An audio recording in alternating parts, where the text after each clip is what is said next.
سلام شما، خیلی خوش اومدید. امروز میخوایم یه نگاه دقیق تر بندازیم به این مطلبی که فرستادید درباره کیورد استافینگ یا همون چپوندن بیش از حد کلمات کلیدی. این بررسی رو هم با حمایت آژانس دیجیتال مارکتینگ سحاب به مدیریت اسماعیل سحاب انجام میدیم. میخوایم بفهمیم این تکنیک دقیقاً چی بوده، چرا دیگه خب جواب نمیده و گوگل به جاش چی میگه. خب بریم سراغش. این تکنیک قدیمی چی بود اصلاً؟ سلام. ببینید نکته جالبش اینه که یعنی قدیما موتورهای جستجو فکر می‌کردن اگه یه صفحه‌ای کلمات کلیدی بیشتری داره پس حتما مرتبط تره. خیلی ساده نگاه می‌کردن. همین باعث شد یه سری بیان و از این قضیه سوء استفاده کنن. با روش‌هایی که بهش میگیم کلاه سیاه. کلاه سیاه؟ آها. بله. یعنی کلی کلمه کلیدی یا مثلا عدد و رقم رو بریزن توی صفحه. فقط برای اینکه رتبه بگیرن. بدون اینکه اصلا به کاربر فکر کنن. ولی خب الان دیگه گوگل اصلا اینطوری نیست، یعنی خیلی وقته که نیست.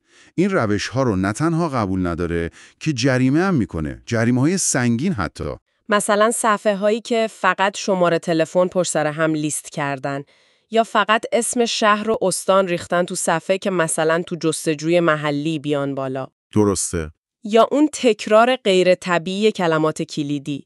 یه مثال بود توی یکی از مقاله که برای متن کوتاه کلمه سئو رو تکرار کرده بود. یه چیزی شبیه این که شما سئو لازم دارید، سئو خوبه، کارشناس سئو میخواید، سئو سایت مهمه، سئو، یعنی واقعا خنده‌دار و غیر طبیعیه. دقیقاً. خب این نشون میده هدف اصلاً کاربر نبوده. اصلاً. ببینید اگه بخوایم یکم کلانتر نگاه کنیم، دلیل اینکه گوگل اینقدر با این روش‌ها مخالفه همینه. اینا هیچ ارزشی به کاربر نمیدن. هدف گوگل اینه که شما وقتی دنبال چیزی میگردی، بهترین جواب رو پیدا کنی، مفیدترین محتوا رو، نه صفحه‌ای که فقط با کلک اومده بالا. اینجا یه سوال پیش میاد دیگه. این تکنیک ها اصلا اون موقع هم واقعا به نفع کسب و کار بودن بلند مدت یعنی؟ سوال خوبیه. خب حالا که میدونیم این کار غلطه و گوگل هم بدش میاد، راه درست چیه؟ اگه نخوایم از این ترفندا استفاده کنیم، گوگل چی میگه؟ منابع چی میگن؟ راه حل گوگل که خب توی منابع هم اومده خیلی منطقیه. راستش اصلا چیز پیچیده‌ای نیست. میگه تمرکزتون رو بذارید روی محتوای خوب، محتوای با کیفیت، مفید، چیزی که واقعا به درد کاربر بخوره. محتوای مفید برای کاربر. بله. محتوایی که کلمات کلیدی به شکل طبیعی توش استفاده شده باشن. یعنی زوریکی نباشه. معلوم باشه این متن برای آدم نوشته شده، نه ربات. یه نکته دیگه هم توی یکی از مقالات بود که به نظرم مهمه. چی بود؟ اینکه رسیدن به این کیفیت محتوا و رعایت درست اصول سئو خب یکم تخصص میخواد، یه برنامه ریزی میخواد.